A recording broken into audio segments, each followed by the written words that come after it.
Inter ఫలితాల్లో గ్లోబరీనా సంస్థ ఎలాంటి అవకతవకలకు పాల్పడిందంటున్నారు. ఆ సంస్థ ఎలాంటి అవకతవకలకు పాల్పడలేదంటున్నారు ఆ సంస్థ సీఈఓ విఎస్ఎన్ రాజు. సంస్థ వ్యవహార శైలిలో తీవ్ర స్థాయిలో విమర్శలు వినిపిస్తున్న సమయంలో హెచ్ఎంటీవీతో ప్రత్యేకంగా మాట్లాడారు. కొందరు వ్యక్తులు కావాలనే తమపై ఆరోపణలు చేస్తున్నారని విఎస్ఎన్ రాజుతో మా ప్రతినిధి Praveen face to face. Intermediate బోర్డులో అవకతవకకి సంబంధించి ఇప్పటికే గ్లోబరీనా సంస్థపై అనేక ఆరోపణలు వినపడుతున్నాయి. ఎందుకంటే టెక్నికల్ గా ప్రాబ్లం ఉన్నటువంటి నేపథ్యంలో 17 మంది విద్యార్థులు అభంశుభం తెలియని విద్యార్థులు ఆత్మహత్యలు చేసుకున్నారు. దీనికి అన్నిటికీ కారణం ఏదైతే టెక్నికల్ ప్రాబ్లం అనేది బయట బాగా ప్రచారం నడుస్తుంది. దీనికి సంబంధించి ఇప్పటికీ కూడా ఒక స్పష్టమైనటువంటి వివరణ కూడా ఇంటర్ బోర్డు ఇవ్వలేకపోయింది. దీనికి సంబంధించి ప్రస్తుతం మనతో మాట్లాడడానికి గ్లోబరీనా సంస్థ సీఈఓ విఎస్ఎన్ రాజు ఉన్నారు. ఆయన కూడా అడిగి తెలుసుకుందాం. సార్, ముఖ్యంగా చెప్పండి, 3-4 రోజుల నుంచి మీరు చూస్తున్నారు ఇంటర్ బోర్డు ఫలితాలు వచ్చిన తర్వాత ఎలాంటి పరిణామాలు జరుగుతున్నాయి విద్యార్థులు ఆత్మహత్యలకు సంబంధించి. ఇవన్నీ చూస్తున్నప్పుడు టెక్నికల్ గా చాలా ప్రాబ్లమ్స్ వచ్చాయి, దానివల్లనే విద్యార్థులు మనస్తాపం చెంది ఆత్మహత్యలు చేసుకుంటున్నారు అనేది బయట ప్రచారంలో ఉంది. దీనికి సంబంధించి మీరేం చెప్పదలుచుకుంటున్నారు? మీ సంస్థ ఇంటర్ బోర్డుకు సంబంధించి ఎలాంటి వ్యవహారాలు నడుపుతున్నారు? ఇప్పుడు నేను ముందుగా ఒకటే చెప్తాను, దుష్ప్రచారం నమ్మొద్దు. ఏదైనా క్లారిఫికేషన్స్ ఉంటే please visit inter board. Definite గా వాళ్ళు ప్రతి ఒక్కరికి తీసుకుని దానికి కావాల్సిన క్లారిఫికేషన్స్ ఇస్తారు.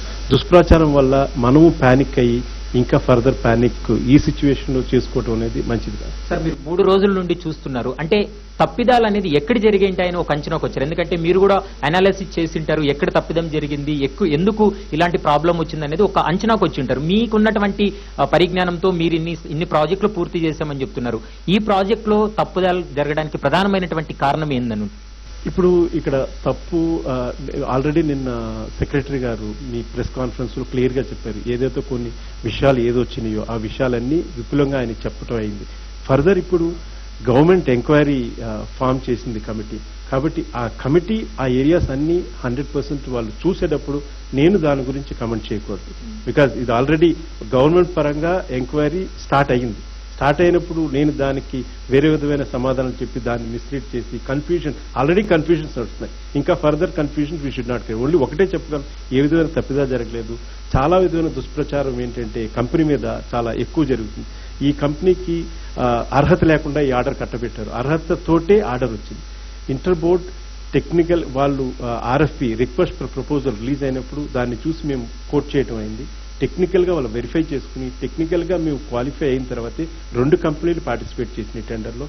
2 కంపెనీలు టెక్నికల్ గా ఎలిజిబిలిటీ వచ్చిన తర్వాత ఫినాన్షియల్ బిడ్ ఓపెన్ చేసి ఫినాన్షియల్ బిడ్ లో మేము లోయెస్ట్ కోట్ చేయడం వల్ల మాకు వచ్చింది. అంతే తప్ప ఏ విధమైన షార్ట్ కట్స్ లో ఈ టెండర్ మేము రిసీవ్ చేసుకోలేదు. ఇంకొక ప్రధానమైనటువంటి ఆరోపణ, 10 లక్షల మంది విద్యార్థులకు ఎగ్జామ్ జరిగిన తర్వాత మీకున్నటువంటి ఏదైతే ఎక్స్పీరియన్స్ బేస్ మీదనే ఏదైతే ఇంటర్మీడియట్ బోర్డు కూడా మీతో నిర్ణయం తీసుకోవాలి, అలా కాకుండా 3 లక్షల మందికి మాత్రమే చేసిన తర్వాత గైడ్ లైన్స్ చేంజ్ చేసి మీకు ఇచ్చారనేది ప్రధానమైనటువంటి ఆరోపణ.